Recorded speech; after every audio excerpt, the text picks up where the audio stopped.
we're inviting to the show Asia Campbell. She's a youth ambassador for Korea's Ministry of Patriots and Veterans Affairs, and her work has led her to be known as the granddaughter of Korean War veterans. Today, she'll be taking part in the ceremony in Sydney, Nova Scotia, and that's where we've reached her. Asia, good morning. Thanks for making time for us today. No worries. Thank you for having me. So, Asia, I don't normally talk about people's age on television, but it's very clear by looking at you that you're quite young. And in fact, your title is Granddaughter of Korean War Veterans. Talk to me about this. How did you get that title? What is your connection to this day? Okay, so I'm 17. I just started university here at Dalhousie University, and I'm Korean Canadian. So I was born in South Korea, lived there my whole life, just came to Canada for university. And basically, I've been meeting Korean War veterans since I was like 9 years old.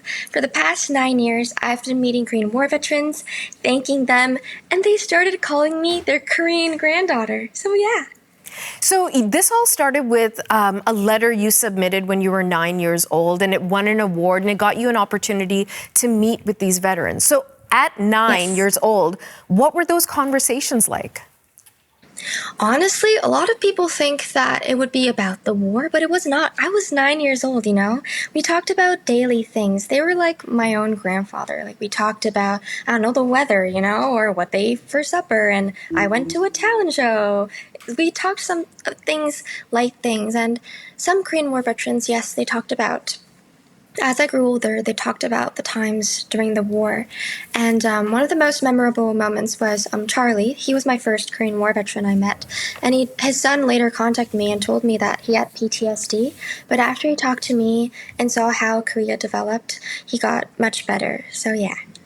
What do you get out of speaking with these veterans? What draws you to it? I guess, like, Charlie, they're just like my grandfathers, honestly. And every time I talk to them, they just give me a really big smile and a big hug. And I'm supposed to be thanking them, but they're thanking me. And I guess that's when I realized that me talking to them, even though it might be a very short time, it's very long-lasting for them. It's a long-lasting memory. And yeah, I guess that's what drives me, their smile. I know it's very simple, but that's pretty much it. Let me ask you about today, because you are participating. The Legion in Sydney has asked you to take on some very significant roles in today's commemorations. Talk to me about that.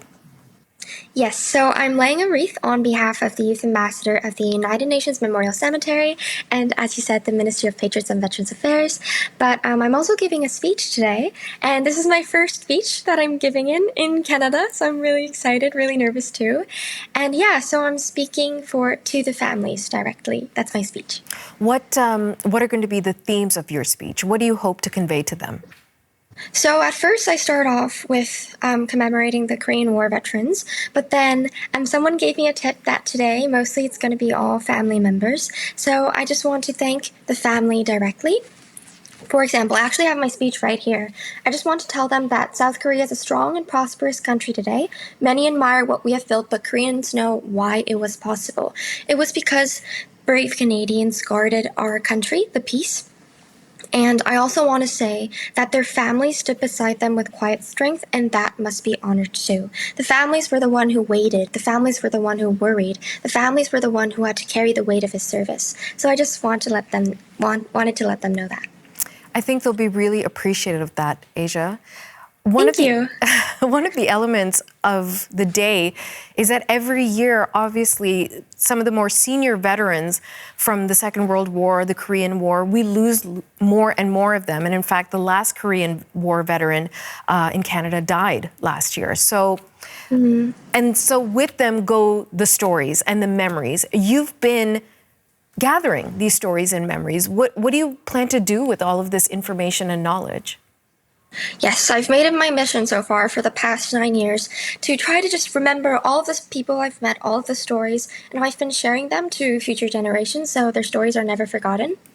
One thing that I make sure is that the Korean War veterans, they're not just the people we learn in history books. They were actually real people. They were someone's father. They were someone's brother. So I've been actually going around in Korea in like school, so elementary or middle school, high school, and I've been telling them personal stories. So that's my goal, just telling personal, like their names and stories so the world remembers them. Yeah, because every time I talk to them, I'm like, oh my God, they were 17. I'm 17, and I can't imagine myself fighting in a war, you know? And it's not their war. They literally came to South Korea, a land they probably never even heard of. So, yeah. Do you find that people are interested when you're sharing these stories? 100%. They're like, what do you mean they were 17? What do you mean they were 19? You know?